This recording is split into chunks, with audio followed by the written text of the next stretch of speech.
రాజకీయాల్లో ఎప్పుడు ఎలాంటి పరిస్థితులు ఉంటాయో చెప్పలేం. పదవులు కూడా శాశ్వతం కాదు. కానీ ఓపిక, సహనం ఉన్న రాజకీయ నాయకులు ఉన్నతికి మాత్రం చేరుకుంటారు.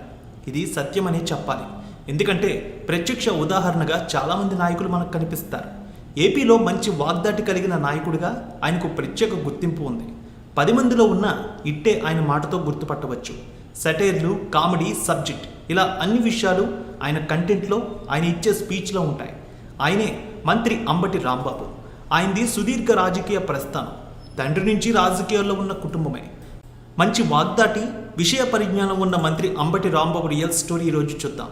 ఏవిఎస్ఆర్ ఆంజనేయులు, వెంకట సుబ్బమ్మ దంపతులకి 1958న గుంటూరు జిల్లా రేపల్లెలో జన్మించారు అంబటి రాంబాబు. వారి తల్లిదండ్రులకి 4 సంతానం. రాంబాబు గారు పెద్ద కుమారుడు. తర్వాత ఒక తమ్ముడు, 2 చెల్లెళ్ళు ఉన్నారు. అంబటి రాంబాబు గారి తండ్రి ప్రముఖ లాయర్. ఆయనకు రాష్ట్ర వ్యాప్తంగా గుర్తింపు ఉంది. అంతేకాదు, ఆయన కూడా రాజకీయాల్లో చాలా యాక్టివ్గా ఉండేవారు. పిల్లలకు మంచి చదువు చదివించారు. ఆయన తండ్రికి ఆనాటి ముఖ్యమంత్రులతో మంచి సంబంధాలు ఉండేవి. చెన్నారెడ్డి గారు, అంజయ్య గారు, నేదురుమల్లి జనార్దన్ రెడ్డి గారితో నేరుగా పరిచయం ఉండేది. అప్పట్లోనే ఆయన ఏపీ స్టేట్ ట్రేడింగ్ కార్పొరేషన్ డైరెక్టర్గా పనిచేశారు.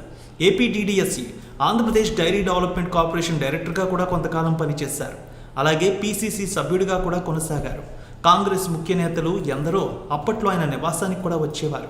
ఇక అంబటి రాంబాబు గారి బాల్యం చాలా చోట్ల జరిగింది. పశ్చిమ గోదావరి జిల్లా దెందులూరులో కొంతకాలం చదువుకున్నారు.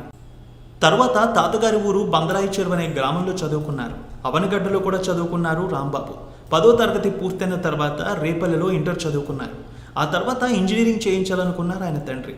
బెంగళూరులో చేర్పించారు. కానీ కొన్ని పరిస్థితుల వల్ల అక్కడి నుంచి ఇంటికి వచ్చేశారు. రేపల్లె వచ్చిన తర్వాత రేపల్లెలోని ఏబీఆర్ కాలేజీలో BA డిగ్రీ పూర్తి చేశారు అంబటి రాంబాబు. డిగ్రీ తర్వాత విశాఖపట్నంలోని న్యాయ విద్యా పరిషత్ లా కాలేజీ నుంచి BL పూర్తి చేశారు 1986లో.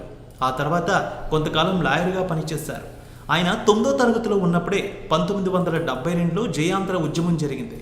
ఆ సమయంలో ఉద్యమంలో చురుగ్గా పాల్గొన్నారు. చిన్నతనం నుంచి ఉద్యమ స్ఫూర్తి ఉంది ఆయనలో. స్టూడెంట్ యూనియన్ ఎన్నికల్లో కూడా పోటీ చేసి ఇంటర్, డిగ్రీ, లా కాలేజీలో జరిగిన ఎన్నికల్లో విజయం సాధించారు. ఇలా స్టూడెంట్ యూనియన్ ప్రెసిడెంట్గా కూడా పనిచేశారు. అంబటి రాంబాబు కాంగ్రెస్ పార్టీ ద్వారా రాజకీయాల్లోకి వచ్చారు. 1988లో గుంటూరు జిల్లా కాంగ్రెస్ పార్టీ లీగల్ సెల్ కన్వీనర్గా ముందు పనిచేశారు ఆయన. 1994లో జిల్లా యువజన కాంగ్రెస్ అధ్యక్షుడిగా, సాంప్రదాయేతర ఇంధన వనరుల అభివృద్ధి సంస్థ చైర్మన్, నెట్క్యాప్గా పనిచేశారు. రాజకీయాల్లోకి వచ్చిన తర్వాత వైఎస్పై ఆయనకు ఎంతో అభిమానం ఉండేది. అంతేకాకుండా అప్పుడు రాజకీయాల్లో ఉండి ప్రముఖ వ్యాపారవేత్తగా ఉన్న రాయపాటి సాంబశివరావు గారికి ప్రధాన అనుచరుడిగా ఆయన వర్గంలో ఉండేవారు అంబటి రాంబాబు.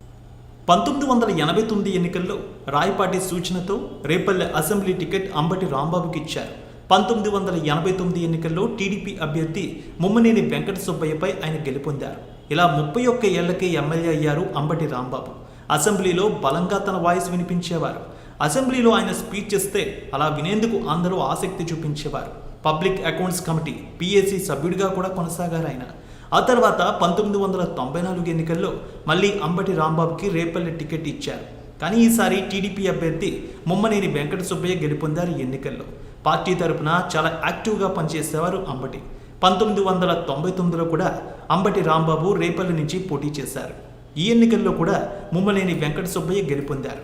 ఈ సమయంలో రాంబాబు గారు కేబుల్ టీవీ వ్యాపారం చేసేవారు. అయితే ఆర్థికంగా ఎంతో ఇబ్బంది పడ్డారు 2 ఎన్నికల్లో ఓటమితో. దీంతో కేబుల్ టీవీ వ్యాపారం కూడా అమ్మేశారు.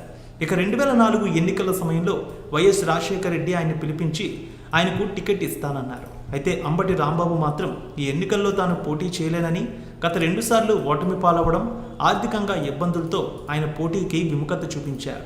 దీంతో వైఎస్ రాజశేఖర రెడ్డి దేవినేని మల్లికార్జునరావుకు రేపల్లె టికెట్ ఇచ్చారు. 2004 ఎన్నికల్లో వైఎస్ రాజశేఖర రెడ్డి ముఖ్యమంత్రి అయ్యారు. అయితే ఆయన వెన్నంటి ఉన్న అంబటికి, పాదయాత్రలో తోడు ఉన్న అంబటికి నామినేటెడ్ పదవి ఇవ్వాలని నిర్ణయించారు వైఎస్ఆర్.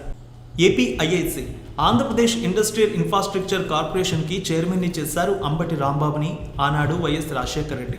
అలాగే కాంగ్రెస్ పార్టీ జనరల్ సెక్రటరీగా, PCC మెంబర్గా కూడా పనిచేశారు రాంబాబు. ఆయన టెన్యూర్ సమయంలో పరిశ్రమల స్థాపనకు జరిగిన భూ కేటాయింపుల్లో అక్రమాలు జరిగాయని ఆరోపణలు వచ్చాయి. అప్పుడు MDని కూడా అరెస్ట్ చేశారు.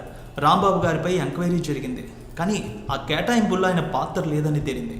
2009 ఎన్నికల్లో మళ్ళీ వైఎస్ఆర్ ముఖ్యమంత్రి అయ్యారు.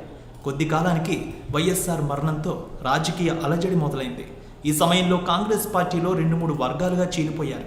అయితే వైఎస్ జగన్మోహన్ రెడ్డికి సపోర్టుగా నిలిచారు ఈ సమయంలో అంబటి రాంబాబు. దీంతో కాంగ్రెస్ పార్టీ ఆయన్ని పార్టీ నుంచి సస్పెండ్ చేసింది. అంబటి రాంబాబు వైసీపీలో చేరి జగన్తో రాజకీయంగా ముందుకు సాగారు. వైఎస్ఆర్ కాంగ్రెస్ పార్టీలో అధికార ప్రతినిధిగా కూడా పనిచేశారు. 2014 ఎన్నికల్లో జిల్లాలో సత్తెనపల్లి నియోజకవర్గం నుంచి అంబటి రాంబాబు పోటీ చేశారు. ఈ ఎన్నికల్లో టీడీపీ తరపున కోడెల శివప్రసాదరావు పోటీ చేశారు. ఈ ఎన్నికల్లో కోడెల శివప్రసాదరావు గెలుపొందారు. కేవలం 924 ఓట్ల తేడాతో అంబటి విజయానికి దూరమయ్యారు. వైసీపీ తరపున ఆయన తన క్యాడర్ని మరింత డెవలప్ చేసుకున్నారు. ఓటమి తర్వాత సత్తెనపల్లిలో పార్టీని మరింత బలోపేతం చేశారు. 2019లో వైఎస్ జగన్మోహన్ రెడ్డి మళ్ళీ సత్తెనపల్లి నుంచి అంబటికి టికెట్ ఇచ్చారు. ఈ ఎన్నికల్లో కోడెల శివప్రసాదరావుపై 20,876 ఓట్ల మెజారిటీతో అంబటి రాంబాబు గెలుపొందారు. 2019 ఎన్నికల్లో వైఎస్ జగన్మోహన్ రెడ్డి ముఖ్యమంత్రి అయ్యారు. అయితే ఆయన క్యాబినెట్లో అంబటికి ఛాన్స్ ఉంటుందని అందరూ అనుకున్నారు. కానీ తొలి క్యాబినెట్లో ఆయనకు అవకాశం రాలేదు. అయితే 2022లో రెండోసారి మంత్రివర్గ విస్తరణలో ఏపీ జలవనరుల శాఖ మంత్రిగా ఆయనకు అవకాశం కల్పించారు సీఎం జగన్మోహన్ రెడ్డి. ఆయన జీవితంలో ముఖ్య ఘట్టాలు చూస్తే అంబటి రాంబాబు గారికి 1987లో విజయలక్ష్మి గారితో వివాహం జరిగింది. వీరికి 3 కుమార్తెలు, మౌనిక, మరోజ్ఞ, శ్రీజ. 3 MBBS పూర్తి చేశారు. డాక్టర్లుగా కొనసాగుతున్నారు. ఆయనకు కులాలంటే పట్టింపు ఉండదు. ఆయన కుమార్తెలకు కూడా కులాంతర వివాహం చేశారు. అయితే ఆయనపై కొన్ని ఆరోపణలు, విమర్శలు కూడా వచ్చాయి. 2011లో ఓ ఛానల్లో అంబటి రాసలీలంటూ ఫోన్ రికార్డింగ్ వైరల్ అయింది. కానీ ఇది వాస్తవం కాదు. ఎందుకంటే ఏ అమ్మాయితో ఇలా ఫోన్ కాల్ అంటూ వైరల్ అయిందో ఆ అమ్మాయి మీడియా ముందుకు వచ్చి నాకు ఏమీ తెలియదని, ఆ ఛానల్ వాళ్లే చెప్పమంటే చెప్పాననే విషయాన్ని తెలియజేసింది. ఇక అంబటి రాంబాబుకు నటన అంటే కూడా చాలా ఇష్టం. దాదాపు 30 ఏళ్ల క్రితం ఆయన పలు సినిమాల్లో కూడా నటించారు. వాటికి సంబంధించిన ఫోటోలు కూడా ఆయన మంత్రి అయిన సమయంలో వైరల్ అయ్యాయి. కొద్ది కాలం క్రితం కూడా అంబటి రాంబాబు ఓ మహిళతో మాట్లాడిన కాల్ రికార్డింగ్ అంటూ మరొకటి కూడా వైరల్ అయింది. అయితే దీన్ని కూడా ఆయన కొట్టిపారేశారు. కావాలనే కొందరు ఆయనపై బురద జల్లే పనులు చేస్తున్నారని ఆయన వర్గం కూడా వీటిని కొట్టిపాడేసింది. ఇక అంబటి రాంబాబు ఆస్తులు చూసినట్లయితే సుమారు 15 కోట్ల రూపాయల వరకు ఉండవచ్చని తెలుస్తోంది. రాజకీయాల్లో విమర్శలు, ఆరోపణలు ఎన్నో వస్తూ ఉంటాయి. కానీ ఆయన వేటిని పట్టించుకోరు. ప్రజాసేవ అంటూ ముందుకు సాగుతారు. అయితే ఆయనపై ఒక్క అవినీతి ఆరోపణ కూడా లేదనే చెప్పాలి. వైఎస్ రాజశేఖర రెడ్డి గారితో మొదలైన ఆయన రాజకీయ ప్రయాణం నేడు వైఎస్ జగన్మోహన్ రెడ్డి గారితో కూడా కొనసాగుతోంది. అంబటి రాంబాబు స్పీచ్, అలాగే ఆయన మాట, వాక్చాతుర్యం చాలా బాగుంటుంది. సబ్జెక్ట్ బాగా వివరిస్తారు. విషయ పరిజ్ఞానం ఉన్న నాయకుడనే చెప్పాలి. ఇక 2024 ఎన్నికల్లో వైఎస్ఆర్ కాంగ్రెస్ పార్టీ తరపున అంబటి రాంబాబుకు టికెట్ ఇచ్చారు వైఎస్ జగన్మోహన్ రెడ్డి. ఈ ఎన్నికల్లో టీడీపీ, జనసేన, బీజేపీ కలిసి పోటీ చేస్తున్నాయి. ఈ పొత్తులో భాగంగా ఇక్కడ టీడీపీ తరపున కన్నా లక్ష్మీనారాయణ పోటీ చేస్తున్నారు. సత్తెనపల్లిలో పొలిటికల్ ఫైట్ టఫ్గా ఉండనుంది. మరి వచ్చే ఎన్నికల్లో ఈ సెగ్మెంట్లో గెలుపు ఎవరికి వస్తుందని భావిస్తున్నారు? మీ అభిప్రాయాన్ని కామెంట్ రూపంలో తెలియజేయండి.